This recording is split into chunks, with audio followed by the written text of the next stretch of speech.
Dear students, आज हम electrostatics की प्रैक्टिस प्रॉब्लम्स देख रहे हैं। इसमें फर्स्ट क्वेश्चन देखिए, ये है an electrostatic field line can not be discontinuous why. यानी जो हमने इलेक्ट्रिक फील्ड लाइंस पढ़ी हैं वो डिसकंटिन्यूअस क्यों नहीं हो सकती। तो पहले आपको ये पता होना चाहिए कि अगर मैं इस तरह से कोई इलेक्ट्रिक फील्ड लाइन ड्रॉ करूँगा लाइक दिस, तो उसके किसी भी पॉइंट पर अगर मैं यहाँ टेंजेंट ड्रॉ करूँगा, then this tangent will give the direction of electric field at that point.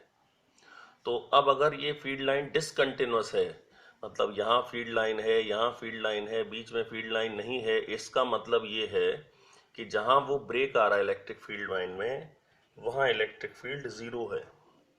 क्योंकि अगर फील्ड लाइन होगी तो टेंजेंट ड्रॉ होगी, टेंजेंट ड्रॉ होगी तो फील्ड डायरेक्शन मिलेगी। That means electric field is zero at the point of discontinuity, which is practically not possible.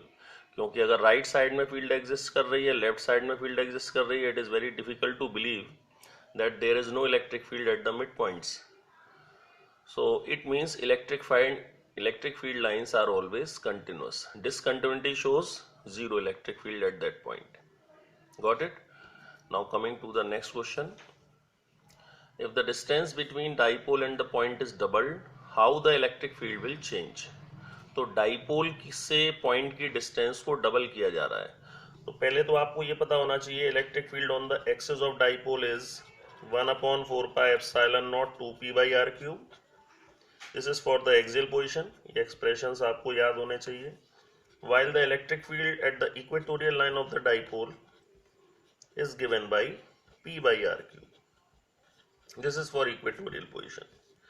Now here you can see in both the cases the distance between a distance electric field relation is inverse. E ऊपर है, r cube upon में है। इसका मतलब electric field का distance के साथ relation inverse है। डिस्टेंस के क्यूब के इनवर्सली प्रोपोर्शनल है फील्ड। तो अगर आप डिस्टेंस को डबल करोगे, पहले बताओ इनवर्स मींस अगर डिस्टेंस बढ़ेगी तो फील्ड घटेगी, यही तो मतलब है इनवर्स का। तो अगर आप डिस्टेंस को डबल करोगे तो 2 का क्यूब होके फील्ड घटेगी, मतलब field will become 1/8। Opposite question करते हैं एक। सपोज इसी क्वेश्चन में अगर हम करते हैं if the distance becomes 1/3 how the field will change. तो पहले तो आपको देखना है कि डिस्टेंस घट रही है तो फील्ड बढ़ेगी। डिस्टेंस कितने टाइम्स घटी? 3 टाइम्स।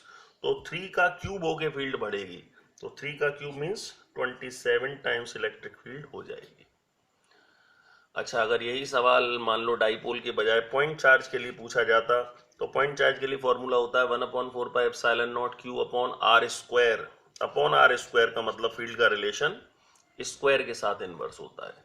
तो अगर मान लो पॉइंट चार्ज के लिए सवाल कर रहे हैं और हमने कहा डिस्टेंस ट्रिपल हो गई, तो गैस वीडियो को पॉज करके सोचिए या क्या आंसर होगा। अगर हम डिस्टेंस को ट्रिपल करेंगे, पहली बात तो डिस्टेंस बढ़ रही है तो फील्ड घटेगी। डिस्टेंस 3 टाइम्स बढ़ेगी तो फील्ड 3 का स्क्वायर टाइम्स घटेगी। 3 का स्क्वायर मतलब 9 टाइम्स घटेगी, that is E/9।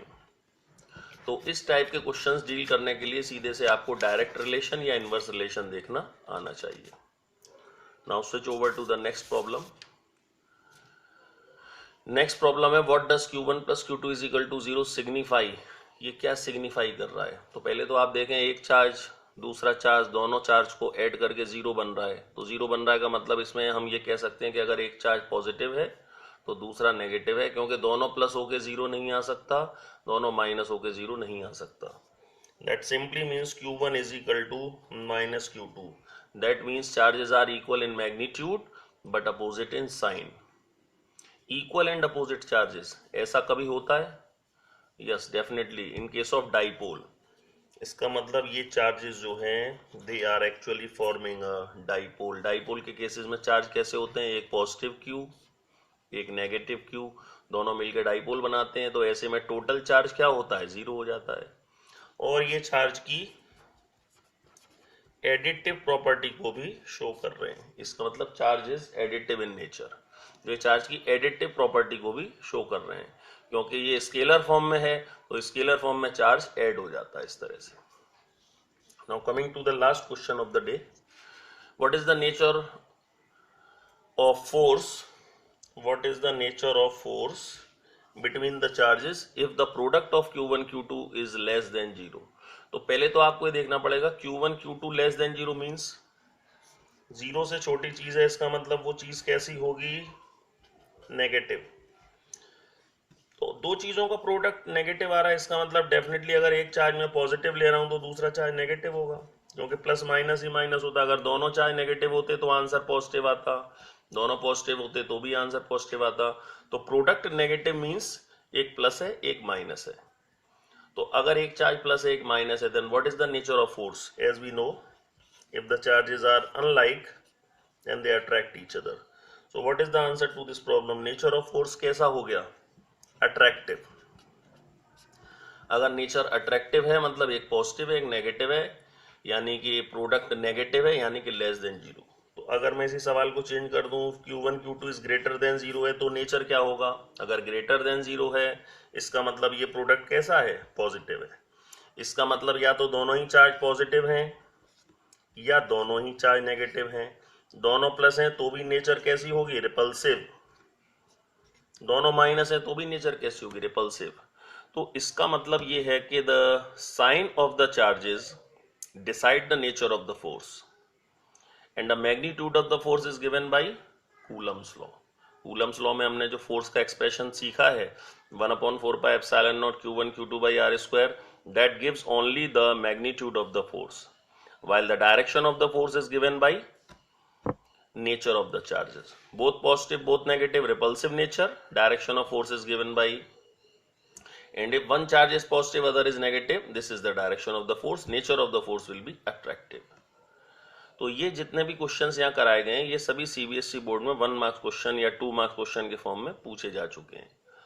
And before trying these questions आपको पुराने सेक्शन का रिवीजन करना है। नेक्स्ट सेक्शन में हम कुछ और क्वेश्चंस डिस्कस करेंगे जो कंपैरेटिवली डिफिकल्ट होंगे। तो कृपया करके आप सभी लोग जितना भी सेक्शन आपको इलेक्ट्रोस्टैटिक्स में कराया जा चुका है उसको रिवाइज कर लें। That's all for the day.